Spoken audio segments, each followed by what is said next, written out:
News Network. বস্ত্ৰনগৰী শুৱালকুছিত সদ অসম ছাত্ৰ সন্থাৰ এক ব্যতিক্ৰমী পদক্ষেপ। অসম আৰক্ষীৰ লগতে ৰাজ্য তথা কেন্দ্ৰীয় চৰকাৰৰ বিভিন্ন পদৰ নিযুক্তি প্ৰক্ৰিয়াৰ বাবে শাৰীৰিক প্ৰশিক্ষণ শিবিৰৰ আয়োজন কৰে সদ অসম ছাত্ৰ সন্থাৰ উদ্যোগত। শুৱালকুছি আঞ্চলিক ছাত্ৰ সন্থাৰ উদ্যোগত বুধবাৰৰ পৰা 10 দিনীয়া কাৰ্যসূচীৰে শুৱালকুছিৰ সেউজ বালিচৰত এক শাৰীৰিক প্ৰশিক্ষণ শিবিৰৰ শুভাৰম্ভণি কৰা হয়। স্থানীয় নিবনুৱা যুৱক যুৱতীৰ বাবে অসম তথা কেন্দ্ৰীয় চৰকাৰৰ বিভিন্ন পদৰ নিযুক্তিৰ সুবিধাৰ্থে এই প্ৰশিক্ষণ শিবিৰ শুৱালকুছিৰ মাধৱ ক্ষেত্ৰত আৰম্ভণি কৰা হৈছে। পুৱাই এই প্ৰশিক্ষণ শিবিৰ মুকলি কৰে কামৰূপ জিলাৰ আৰক্ষী অধীক্ষক হিতেশ চন্দ্ৰ ৰয় আৰু সদ অসম ছাত্ৰ সন্থাৰ উপদেষ্টা প্ৰকাশ চন্দ্ৰ দাসে। জিলাখনৰ বিভিন্ন প্ৰান্তৰ পৰা ক্ৰীড়া সংগঠক খেলুৱৈৰ লগতে ভাৰতীয় অৰ্ধসামৰিক বাহিনীৰ শাৰীৰিক প্ৰশিক্ষকৰ দ্বাৰা অনুষ্ঠিত হ'বলগীয়া এই শাৰীৰিক প্ৰশিক্ষণ শিবিৰটোত প্ৰায় 2 শতাধিক যুৱক যুৱতী আৰু ছাত্ৰ ছাত্ৰীয়ে অংশগ্ৰহণ কৰে। সদৌ কামৰূপ জিলা ছাত্ৰ সন্থাৰ উদ্যোগত আৰু শুৱালকুছি আঞ্চলিক ছাত্ৰ সন্থাৰ সৌজন্যত তেওঁলোকে আৰক্ষীৰ প্ৰাৰম্ভিক নিযুক্তিৰ ক্ষেত্ৰত এটা শাৰীৰিক অনুশীলন শিবিৰ আয়োজন কৰিছিলে আৰু আমি কামৰূপ জিলা আৰক্ষীৰ ফালৰ পৰা এই ক্ষেত্ৰত 175 BNৰ CRPFৰ 2জন প্ৰশিক্ষক নিযুক্তি দিছোঁ, যাতে স্থানীয় ল'ৰা ছোৱালীখিনিয়ে অসম আৰক্ষীৰ এই শাৰীৰিক অনুশীলনত যিটো পৰীক্ষা হ'ব সেই নিযুক্তিত যাতে ভাল ফলাফল দেখাব পাৰে আৰু তেওঁলোকক দিবলগীয়া যিখিনি শাৰীৰিক প্ৰশিক্ষণ আৰু কিটিপ সেইখিনি আমাৰ ফালৰ পৰা প্ৰদান কৰা হ'ব। এই শিবিৰটোৰ জৰিয়তে যুৱক যুৱতী তথা ছাত্ৰ ছাত্ৰীসকল যথেষ্ট উপকৃত হ'ব বুলি আশা প্ৰকাশ কৰিছে সদৌ কামৰূপ জিলা ছাত্ৰ সন্থা আৰু শুৱালকুছি আঞ্চলিক ছাত্ৰ সন্থাই। শুৱালকুছি আঞ্চলিক ছাত্ৰ সন্থাই অসম আৰক্ষীৰ আগন্তুক দিনত যি বাছনি পৰীক্ষা হ'ব সেই পৰীক্ষাৰ ক্ষেত্ৰত যাতে এতিয়াৰ পৰাই এই শুৱালকুছি অঞ্চলৰ নিবনুৱা যুৱক যুৱতীসকলে যাতে প্ৰশিক্ষণ লৈ নিজকে প্ৰস্তুত কৰিব পাৰে, তাৰ কাৰণে প্ৰায় 15 দিন ধৰি এটা প্ৰশিক্ষণ শিবিৰ ইয়াত অনুষ্ঠিত কৰিছে আৰু এই ক্ষেত্ৰত কামৰূপ জিলা আৰক্ষী অধীক্ষকেও যথেষ্ট সহায় কৰিছে। যে মুঠতে অসম আৰক্ষীৰ পদতে হওক বা কেন্দ্ৰীয় আৰক্ষী বাহিনী বা আৰ্মি বা তেনেকুৱা ধৰণৰ বিষয়ত যাতে আমাৰ ছাত্ৰ ছাত্ৰীসকলৰ বা নিবনুৱা যুৱক যুৱতীসকলে যাতে প্ৰশিক্ষণ লৈ নিজকে প্ৰস্তুত কৰিব পাৰে আৰু প্ৰতিযোগিতাত যাতে উত্তীৰ্ণ হৈ এটা কৰ্মসংস্থান পাব পাৰে। কাৰণ নিবনুৱা যুৱক যুৱতীসকলে অধ্যয়নৰ পিছত এটা কৰ্মসংস্থান পোৱাটো জীৱনৰ সপোন, সেই সপোন যাতে বাস্তৱ হয় তাৰ কাৰণে এনেকুৱা প্ৰশিক্ষণৰ ব্যৱস্থা কৰা হৈছে আৰু এইটো অতি প্ৰশংসনীয় পদক্ষেপ শুৱালকুছি আঞ্চলিক ছাত্ৰ সন্থাৰ। আৰু সমগ্ৰ অসমত এনেধৰণে আমি ছাত্ৰ সন্থাই প্ৰশিক্ষণৰ জৰিয়তে ছাত্ৰ ছাত্ৰীসকলে যদি ভৱিষ্যত নিজৰ এটা কৰ্মসংস্থান পাবৰ কাৰণে সক্ষম হয় তাৰ কাৰণে আমি এনেকুৱা ব্যৱস্থা আৰু অন্যান্য অঞ্চলত আমি কৰাৰ কাৰণে আমি আঞ্চলিকসমূহক নিৰ্দেশ দিম। যি সময়ত অসমৰ শিক্ষিত নিবনুৱা যুৱক যুৱতীসকলে উপযুক্ত প্ৰশিক্ষণৰ অভাৱত অসম তথা কেন্দ্ৰীয় চৰকাৰৰ বিভিন্ন পদৰ নিযুক্তিৰ ক্ষেত্ৰত বঞ্চিত হ'বলগীয়া হয়, তেনে সময়তেই শুৱালকুছি ছাত্ৰ সন্থাৰ উদ্যোগত আয়োজন কৰা এই প্ৰশিক্ষণ শিবিৰে যথেষ্ট উপকৃত কৰিব যুৱক যুৱতী তথা ছাত্ৰ ছাত্ৰীসকলক। এই প্ৰশিক্ষণ শিবিৰত শাৰীৰিক প্ৰশিক্ষণ লাভ কৰি ভৱিষ্যতে অসম তথা কেন্দ্ৰীয় চৰকাৰৰ বিভিন্ন পদত নিযুক্তি লাভ কৰাৰ আশা পুহি ৰাখিছে অংশগ্ৰহণকাৰী যুৱক যুৱতী তথা ছাত্ৰ ছাত্ৰীসকলে।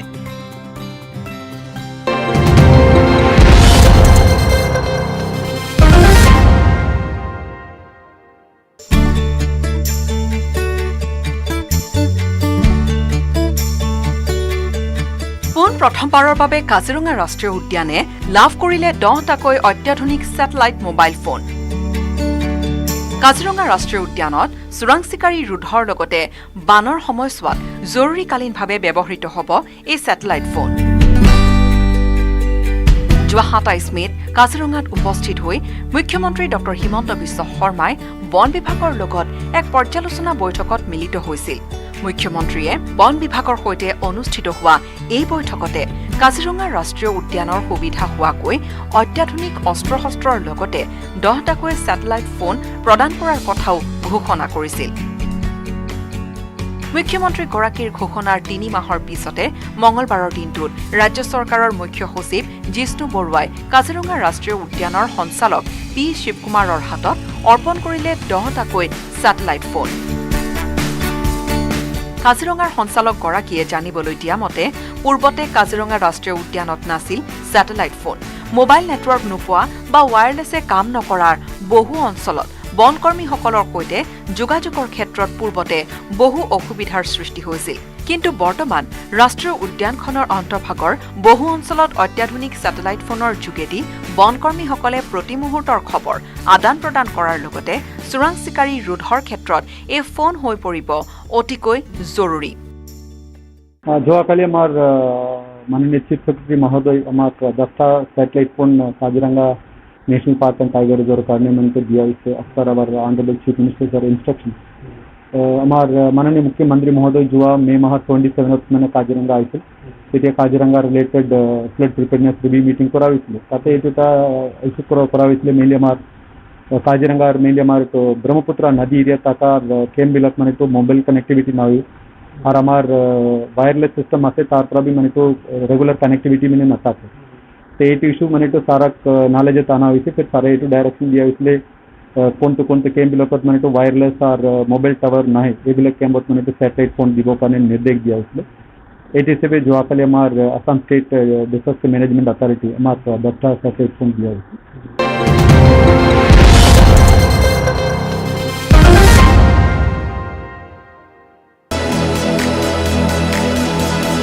বৃহস্পতিবাৰে পুৱা 9 বজাত এদিনৰ বাবে গুৱাহাটীত উপস্থিত হ'বহি লাভলীনা বৰগোহাঁই।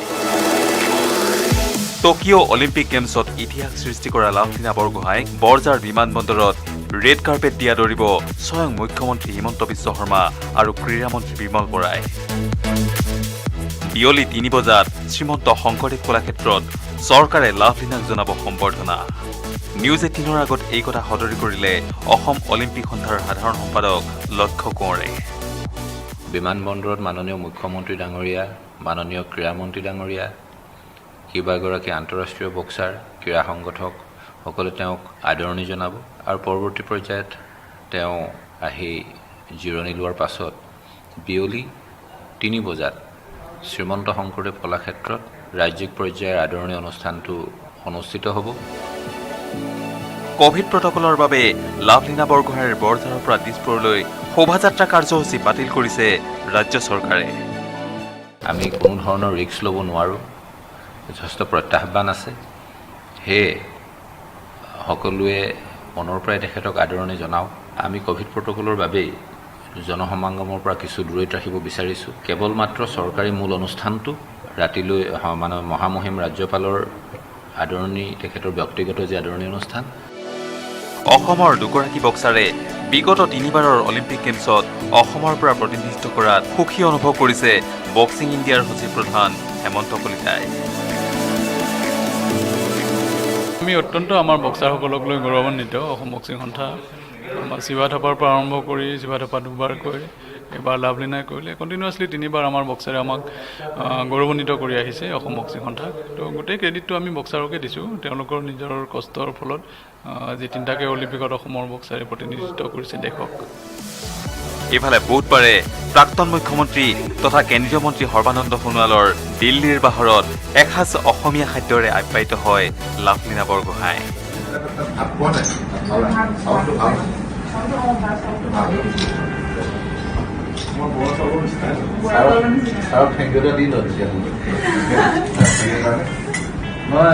অসমীয়া খানাটো খুৱাইছে মৰমতে পাইছো তাই আৰু আগুৱাই যাব লাগে।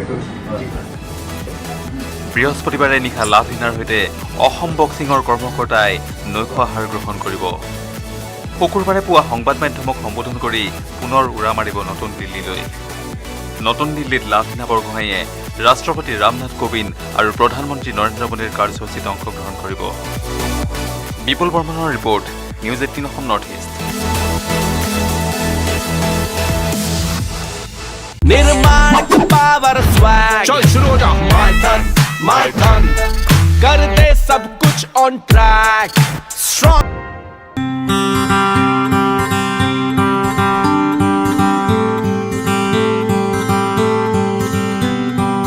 কথাতে কয় যিকোনো কামত ধৈৰ্য একাগ্ৰতা আৰু নিষ্ঠা থাকে তেনেহলে কৃতকাৰ্যতা লাভ কৰিব পাৰি। তেনে এগৰাকী যুৱকৰ সফলতাৰ কাহিনী।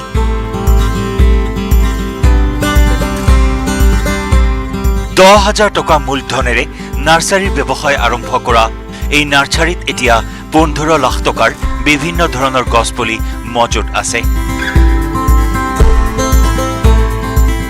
নাৰ্চাৰী ব্যৱসায়ী যুৱকজনে বছৰি 5 লাখ টকা উপাৰ্জনেৰে স্বনিয়োজন হৈ বহুতৰ বাবে আদৰ্শস্বৰূপ হৈ উঠিছে। হয়, শোণিতপুৰ জিলাৰ বৰচলাৰ পলাশ বস্তিৰ গাঁৱৰ এইগৰাকী যুৱকৰ নাম আফজালুৰ ৰহমান। উচ্চ শিক্ষিত আফজালুৰ ৰহমানে চৰকাৰী চাকৰিৰ আশা নকৰি স্বনিয়োজনৰ লক্ষ্যৰে 2004 চনত প্ৰথমে 10,000 টকা মূলধনেৰে আৰম্ভ কৰিছিল নাৰ্চাৰীৰ ব্যৱসায়। প্ৰথমে অলপ মাটিত চাহপুলি বিক্ৰীৰ বাবে নাৰ্চাৰী কৰিছিল। ইয়াৰ পিছতে এতিয়াও কৃষি বিজ্ঞান কেন্দ্ৰৰ পৰা নাৰ্চাৰীৰ প্ৰশিক্ষণ গ্ৰহণ কৰি সকলো ধৰণৰ পুলিৰ নাৰ্চাৰী আৰম্ভ কৰে। আফজলৰ নাৰ্চাৰীত উন্নত মানদণ্ডৰ বিভিন্ন প্ৰকাৰৰ মূল্যৱান গছপুলি, ফল ফুলৰ পুলি, চাহপুলি, তামোল, নাৰিকল, মোমাই তামুলী, ভোট জলকীয়াকে ধৰি প্ৰায়বোৰ পুলিয়েই ইয়াত পোৱা যায়।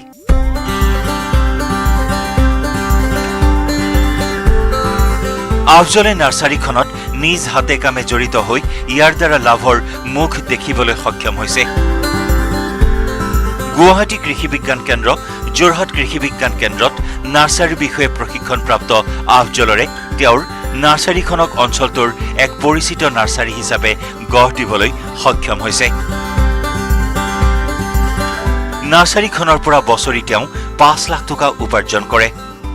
উল্লেখযোগ্য যে আফজলৰ নাৰ্চাৰীখনৰ নাম মোমাই তামুলী হিচাপে নামাকৰণ কৰিছিল বিশিষ্ট সাংবাদিক অদীপ ফুকনে।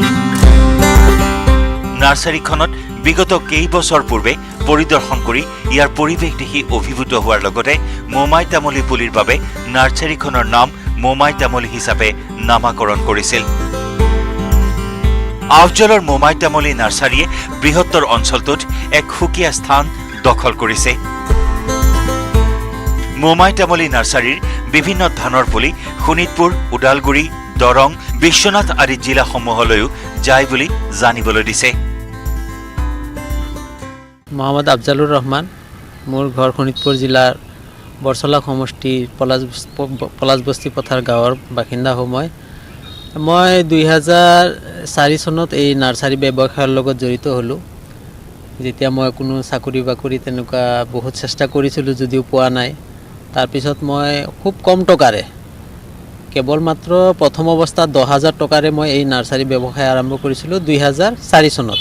বৰ্তমানলৈকে আপোনালোকে দেখিছে এই নাৰ্চাৰীত প্ৰায় লকডাউনৰ আগত প্ৰায় 14-15 জন মানুহে কাম কৰিছিলে, এতিয়াও কৰি আছে 5-6 জনে।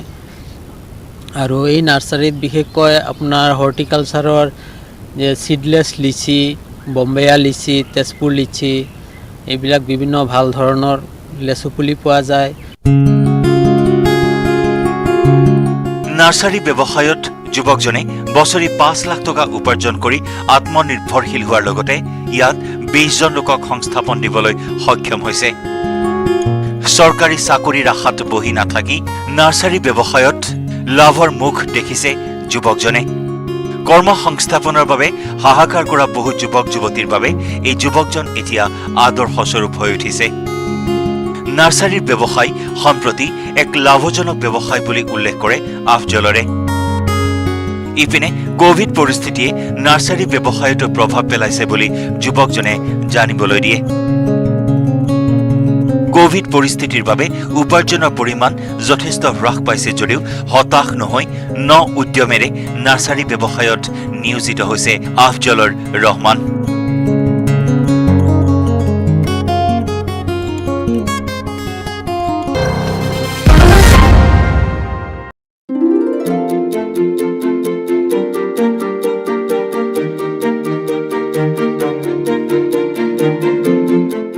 দৰঙৰ সদৰ মঙলদৈত স্থাপন হ'ব কৃষি বিজ্ঞান কেন্দ্ৰ। দেওবাৰে অসম কৃষি বিশ্ববিদ্যালয় যোৰহাটৰ উপাচাৰ্য ডক্টৰ বিদ্যুৎ চন্দন ডেকাই দৰং জিলাৰ গেলাইডিঙি গাঁৱত কৃষি বিজ্ঞান কেন্দ্ৰৰ বাবে আবণ্টিত ভূমি পৰিদৰ্শন কৰে। কৃষি বিজ্ঞান কেন্দ্ৰৰ বাবে আবণ্টিত ৭৫ বিঘা ভূমিৰ চৰজমিন তদন্তৰ বাবে উপস্থিত হয় উপাচাৰ্যগৰাকী। উল্লেখযোগ্য যে এই ভূমি ২০০৬ চনতেই কৃষি বিজ্ঞান কেন্দ্ৰ দৰঙৰ নামত আবণ্টন দিয়া হৈছিল যদিও বিভিন্ন কাৰণত আজি কুপতি সেই মাটিখিনিত কৃষি বিজ্ঞান কেন্দ্ৰই কাম আৰম্ভ কৰাত বাধাপ্ৰাপ্ত হৈ আহিছিল আৰু মঙলদৈ চহৰৰ ভাড়াঘৰৰ পৰাই কাম কাজসমূহ চলাই আছিল। কিন্তু বৰ্তমান স্থানীয় ৰাইজ, প্ৰশাসন আৰু কৃষি বিজ্ঞান কেন্দ্ৰৰ বিষয়ববীয়াসকলৰ সদিচ্ছা আৰু প্ৰচেষ্টাৰ বাবে এই সমস্যাটো সমাধা হোৱাৰ পথত। যিহেতু ইয়াতে অসম চৰকাৰে ইতিমধ্যে আমাক মাটিৰ আবণ্টন দিছে, চৰকাৰী ভূমি 100 বিঘাৰ ওপৰত চৰকাৰী ভূমি ইয়াত আছে। এই ভূমিখিনি আবণ্টন যিহেতু দিছে, আমি ইয়াত পুৰণা ICDSৰ প্ৰজেক্টৰ ঘৰ কিছুমান আছে, এইবিলাক ঘৰে অলপ মেৰামতি কৰি পেলাই অতি সোনকালে আমি আমাৰ কেবিকেটো ভাড়াঘৰত আছে, তাৰ পৰা আমি ইয়াত স্থানান্তৰ কৰিবৰ কাৰণে চৰজমিন তদন্ত কৰিবৰ কাৰণে মই ইয়ালৈ আহিছোঁ। উপাচাৰ্যগৰাকীক সংগ দিয়ে অসম কৃষি বিশ্ববিদ্যালয়ৰ সম্প্ৰসাৰণ বিভাগৰ সঞ্চালক ডক্টৰ প্ৰসন্ন কুমাৰ পাঠক, কৃষি বিজ্ঞান কেন্দ্ৰ দৰঙৰ মুৰব্বী ডক্টৰ আব্দুল হাফিজ, কৃষি বিজ্ঞান কেন্দ্ৰ দৰঙৰ পাম্প পৰিচালক হেঙুল জ্যোতি খালৈ, কৃষি বিজ্ঞান কেন্দ্ৰ দৰঙৰ অন্যান্য বিষয়ববীয়াসকল, অসম জাতীয়তাবাদী যুৱ ছাত্ৰ পৰিষদ, অসমৰ কেন্দ্ৰীয় সমিতিৰ সম্পাদক ভৱেশ কাকতি তথা গেলাইডিঙি গাঁৱৰ গাঁও উন্নয়ন সমিতিৰ বিষয়ববীয়াসকলে কৃষি বিজ্ঞান কেন্দ্ৰ স্থাপনৰ কাম কাজ আগবঢ়াত আনন্দিত হৈ উঠে স্থানীয় কৃষকসকল। আমাৰ মঙলদৈৰ এই গেলাইডিঙি গাঁৱৰ এই যিখন গৌচাৰণীয়া পথাৰ, ইয়াতে কৃষি বিজ্ঞান কেন্দ্ৰ এটা স্থাপন হ'ব আৰু এই কৃষি বিজ্ঞান কেন্দ্ৰটোৰ যিখিনি মাটি চৰকাৰে আবণ্টন দিছে, এই মাটিখিনি পৰ্যবেক্ষণ কৰাৰ কাৰণে যোৰহাট কৃষি বিশ্ববিদ্যালয়ৰ উপাচাৰ্য আমাৰ শ্ৰী বিদ্যুৎ ডেকা ছাৰ আহিছে আৰু তেখেতৰ উপস্থিতিত আমি নিশ্চয় আনন্দিত হৈছোঁ আৰু আমি আশা কৰিম যে এই কৃষি বিজ্ঞান কেন্দ্ৰই আমাৰ কৃষি প্ৰধান অঞ্চলটোৰ লগতে জিলাখনৰ কৃষি ক্ষেত্ৰত আগবঢ়াই নিয়াৰ ক্ষেত্ৰত যথেষ্ট সহায়ক হ'ব।